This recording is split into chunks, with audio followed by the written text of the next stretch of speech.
July 1945, the war in Europe was over, but life didn't simply snap back into place. Across the United States, German prisoners of war waited out repatriation in camps built to hold men who had marched for Hitler, and women who had lived in his shadow. At Camp Cook in California, 26 German women, nurses, auxiliaries, clerks, and a communications translator, woke each day to barbed wire and dust, wondering when the ships would come. On a bright afternoon, the camp commandant approved something nobody expected, a supervised excursion to the beach near Santa Barbara. It was a small kindness, a morale exercise, a gesture to prisoners deemed low security. It was also a match dropped near dry grass. The ocean looked impossibly blue. For the first time in years, Lena Hoffman felt sand under her feet. She was 30, pale from months indoors, her hair pinned neatly, her issued gray dress too hot for the California sun. She had grown up on the Baltic coast. She knew the stubborn pull of waves. Beside her, 19-year-old Margot, youngest of their group, bit her lip to stifle a grin. "Don't go past the waterline," called Sergeant Patricia Coleman in careful German. 4 armed guards stood watch. "Stay where we can see you. No one runs. There's nowhere to go." Lena barely heard. The water hissed and whispered like a promised secret. She stepped slowly until the cold shocked her ankles. "It's beautiful," Margot murmured. "I never thought I'd see the ocean again." "We aren't supposed to see anything," Lena said.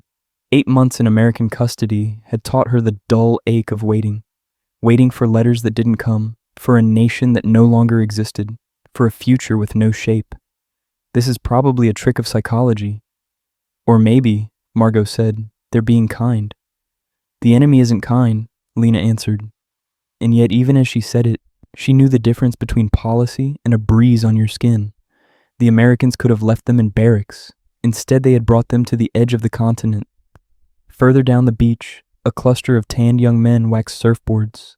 Their bodies moved with easy confidence, bare feet dug into warm sand, laughter carried on wind. One with sun-bleached hair glanced over, curiosity open and almost boyish. He started toward the women, board under one arm. Sergeant Coleman intercepted him. "Keep your distance, civilian. These are enemy prisoners under military custody." "War's been over 2 months," he said, blue eyes still bright. "I'm just being neighborly. Name's Jack Morrison. I teach surfing down at the pier." "I don't care if you teach ballet. Step back." But Jack's gaze slid, unthreatening, to Lena. "You speak English?" She hesitated, then nodded.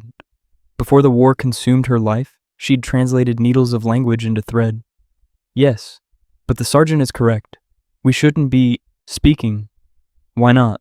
Jack asked. "You're people. I'm people.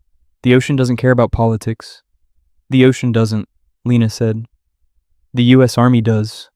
Jack pointed down the beach. "Ever seen it up close? Surfing?" "In photographs," she admitted. "Want a demonstration?" "Nothing diplomatic about catching a wave." He grinned, laid his board on the water, and jogged out. The board glimmered in the afternoon sun. Within minutes, he was past the break. He paddled, turned with the patience of a craftsman, and stood as the swell picked him up. Water rushed beneath the board, light sprayed from the lip of the wave. For a second, standing on the sand in a prison dress, Lena forgot the war and remembered flight. "He's showing off," Margot whispered. "For you. Don't be ridiculous." But when he looked back from the board and smiled, it felt like the smallest door opening somewhere inside 2 lives that had no reason to touch.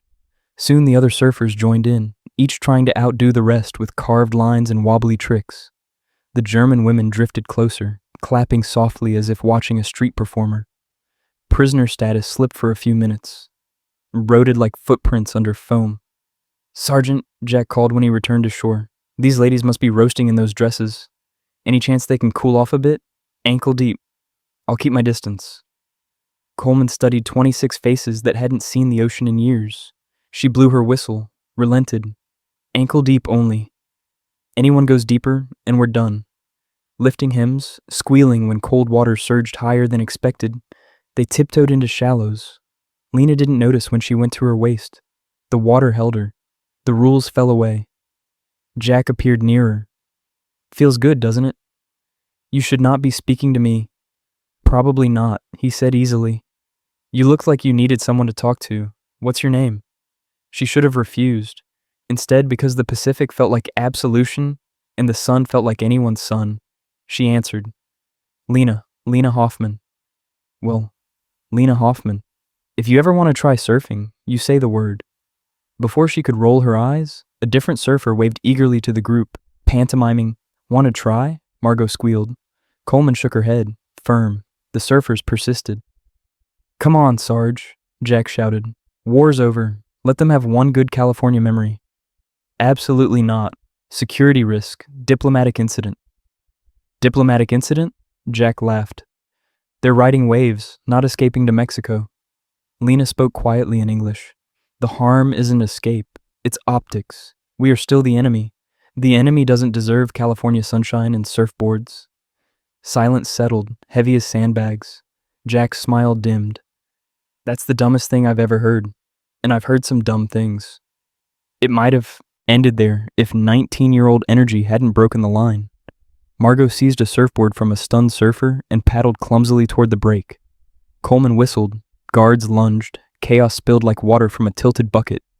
Jack dove into the surf, cut through waves, reached Margot. He steadied the board, called back to shore. She's safe. I'll help her catch one wave, then back. Coleman's orders disappeared under whoops. Lena's heart rattled as Margot found her feet for 3 magnificent, terrified seconds before tumbling into foam. She surfaced, laughing.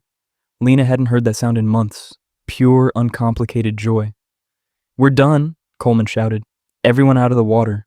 But the barrier had snapped. 6 more women were already waiting, helped onto boards by grinning young men who seemed oblivious to the concept of enemy. Lena stood at the edge of surrender. For 3 years she had been the responsible one, the orderly translator who kept things together, followed rules nobody could remember writing. Where had it brought her? To barbed wire, to waiting for ships that didn't sail, to watching life happen to other people. Jack held out his hand. Come on, 5 minutes, one wave. Be a person, not a case file. Against every instinct, she took his hand. The surfboard trembled beneath her. When I say paddle, you paddle, Jack coached. When you feel it catch, push up and stand. Don't think, just stand. I'll fall. Everyone falls. It beats wondering what if. He gave the board a push. The swell lifted and carried. Now. For 2.5 seconds, Lena flew. The world sharpened, sun, salt, the awestruck shout from a girl on the sand. Then gravity remembered her, and she slammed into laughter and foam. Jack's grin when she popped up was the color of relief. You stood. First time. That's huge. On shore, Coleman let the tide of the afternoon's chaos recede. The guards lowered rifles. Surfers and prisoners splashed like kids in a secret slice of peacetime. For an hour, one Pacific beach became the strangest truce in World War II's long shadow. Not everyone shared the joke. Near the parking lot, a man in a suit clicked a camera, his face lined with intent. Jack followed Lena's gaze. Benson, local paper, this is about to get stupid. By morning, the photograph stared back from the front page of the Santa Barbara News Press. Enemy prisoners surf while soldiers fight. The image, Margot standing on a board, arms spread, a surfer steadying her. At 0600, Camp Cook's commandant, Colonel William Hartford, summoned Sergeant Coleman and 6 ranking prisoners, including Lena. The newspaper lay like evidence on his desk. Explain, Hartford said, voice low and dangerous.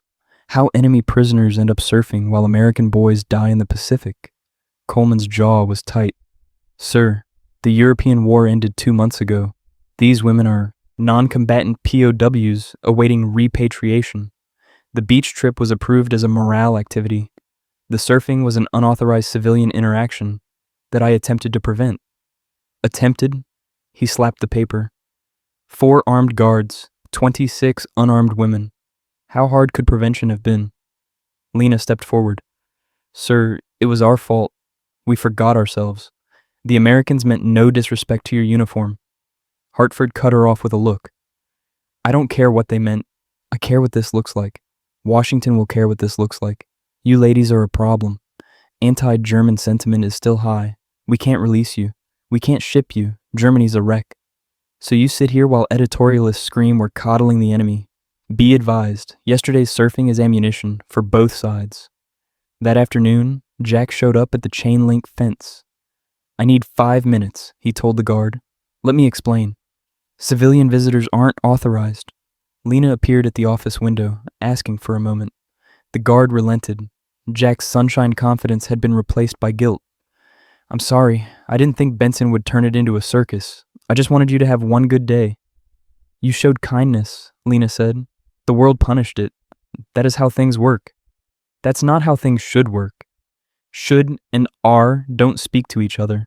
She forced a smile with no humor. "Your 5 minutes of kindness may have complicated 26 lives." He gripped the fence. "Did they punish you?" "They suspended our sergeant. They're reviewing our status. We're now a political problem instead of simply prisoners." "Then I keep coming." He did, day after day, talking through wire while guards pretended not to listen. He told her about his childhood, about the first time he stood up on a board and broke his lip on the next wave, about Sisters of Charity who slapped his hand in school and a father who never quite understood the ocean's pull. She told him about Munich before the sirens, about Beethoven and grammar and the feeling of translating thoughts into someone else's sounds. These were not the conversations enemies had. These were the threads people used to stitch something gentle across a tear. Within the week, the scandal had jumped from Santa Barbara to Washington. Veterans groups demanded accountability. Legislators thundered. Hartford received orders. The 26 women would be transferred, away from the coast, away from cameras, to Fort Bliss, Texas. They had 3 days. "Texas?" Margot whispered at evening roll call. "But the ships?" "Texas is further from photographers," Hartford said. "Be grateful this isn't worse." Boxes were packed. Tears blinked and swallowed. Lena lay awake with the sound of someone younger crying in the next bunk. She had done nothing wrong. Jack had done nothing wrong. And yet here they were, all paying for a day that had felt like medicine. At 2 a.m, she saw a shadow near the perimeter. Jack. He shouldn't have been anywhere near the fence. He was, and so was she, moving through a camp she knew by heart now, to the link between them. "They're moving you," he said, breath white in the cool air. "I heard. In 3 days, because your kindness became inconvenient. It's not right. Many things aren't. This is just one more. I couldn't let you leave without," he faltered. "Without saying it shouldn't end like this. You're more than a number." "No," she said softly. "I am a number. But inside the number, there's a person." Jack pulled something from his pocket, passed it through the fence. A small object wrapped in cloth. A shark's tooth on a leather cord. "From the first board that bit me, for courage, to remember falling isn't failing. I can't accept—" "You already did." He smiled sadly. "When you get to Texas, when it's ugly, remember you stood. You flew 2 seconds. That's real. No transfer can take it." "Don't say goodbye yet," Jack added. "I'm writing petition letters. My dad knows someone in Washington. Maybe we can delay the transfer. Maybe we can find a better placement." "It will never work." "Probably not, but I'll try." He reached through the fence. Their fingertips touched over cold galvanized steel. Guards yelled. Searchlights swung. "Run!" Lena hissed. He disappeared into night as officers converged. The trucks came at 05:30 hours. The women climbed into canvas-covered backs, 1 bag each. Jack stood at the outer fence, separated by protocol and chain link. Their eyes met. "They have to let you get mail," he shouted. "Don't promise you can't keep," she called back. "I keep all my promises." Engines drowned the rest. Then she jumped from the truck and ran to the fence. Hartford roared. Guards sprinted. Lena reached Jack. "You made me remember I'm human," she said quickly. "Not just a prisoner, not just a translator. Human." "Thank you," Jack replied. "If you write, I'll answer. If you forget, I'll understand." "Back in the truck, Hoffman." Hartford's voice cracked like a whip. "Wait." Jack fumbled in his pocket. "My dad. He found something in the repatriation law. Non-combatant prisoners can apply for civilian sponsorship if they have no home to return to. It's obscure, but it exists." "That's impossible." "It isn't. U.S. Code, Title 8, Section 1182. Prisoners from destroyed nations can petition for asylum sponsorship. My family will sponsor you, all of you if we have to." Get him out of here, Hartford snarled. Guards dragged Jack away as Lena was forced back to the truck. His words followed her onto the road. Civilian sponsorship, asylum, stay in America, Fort Bliss, Texas, was exactly as she imagined. Heat that wrapped like a wet blanket, wind that tasted of sand and saltless emptiness. The guards watched with contempt. The prisoners did laundry. Bureaucracy piled forms on forms. But Jack's letters arrived, thick with information. His father had found an immigration attorney. The sponsorship clause was real. Complicated, restrictive, but real. Would you stay? Margot asked. Never go back to Germany? The question gnawed. Germany was home, or had been. Now home was rubble and graves. I don't know, Lena said. Is it betrayal to build a new life when your old one is destroyed? 3 months into Texas, Hartford appeared in the compound, sun-blasted and oddly sympathetic. Hoffman, he said gruffly, you and 6 others have been approved for civilian sponsorship hearings. Washington agreed to review applications. He handed her papers. Morrison had sponsored several by name. 2 other California families had sponsored others.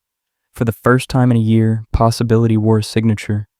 The hearing took place in El Paso, the sky a hard blue bowl. Lena sat before 3 officials. Jack and his father beside her, suits in place of swim trunks. Why should America grant you asylum, Miss Hoffman? The lead official asked, voice cool as an air-conditioned corridor. You served the German machine. I translated words, Lena said. I did not fight. When captured, I cooperated because the war was lost and more death was pointless. My country is destroyed. My family is dead. I have no home to return to. Mr. Morrison's family offers me a chance to rebuild. That's all I want. A chance. And you, Mr. Morrison? Another official asked. Why sponsor an enemy when Americans need help? Because she's a good person, caught in a terrible situation, Jack answered. Because the war ended, and at some point you either keep seeing enemies, or you start seeing people. The decision took 2 weeks. 2 weeks of walking circles in the yard, 2 weeks of touching the shark's tooth when fear crawled up her throat. The letter arrived on a Tuesday. Approved. Conditional residency granted. August 1946. 1 year after surrender, Lena stood again on the Santa Barbara shore. No guards, no fence. Her gray dress replaced by a simple blouse and skirt. Jack stood beside her with 2 boards. I haven't surfed in a year. Muscles remember. He smiled. So does the part of your brain that knows how to be happy. The water was as cold and clean as her memory. Past the break, Jack steadied her. Don't think, he said. Stand. This time she stayed up for 15 seconds, long enough to feel the world slide and catch under her bare feet, long enough to believe in the absurd idea of a second life. When she fell, she came up laughing. On the shore, Margot and 3 other former prisoners were teaching local children to swim. They'd been approved too. They were working in shops, in kitchens, in classrooms, sending letters back across the Atlantic, sending money when they could, carrying 2 identities, like 2 languages in one mouth. They didn't forget Germany. They refused to live backward. You did it, Jack said softly, wrapping a towel around her shoulders. We did it. Your impossible plan worked. Most of my plans are impossible, he said. That's why they're worth trying. She studied him. The impractical optimist who had seen a prisoner and chosen to see a person. In German, she said, that's the highest praise. What now? He asked. Now? Lena looked at the line where water met sky. Now I live. Learn to surf properly, eat too many hamburgers, get a job, become American while staying German. Build something new. And me? Whatever comes next, she said. Together if you want. He grinned. She smiled back. They walked toward shore, leaving footprints the ocean would erase. But some marks don't wash away.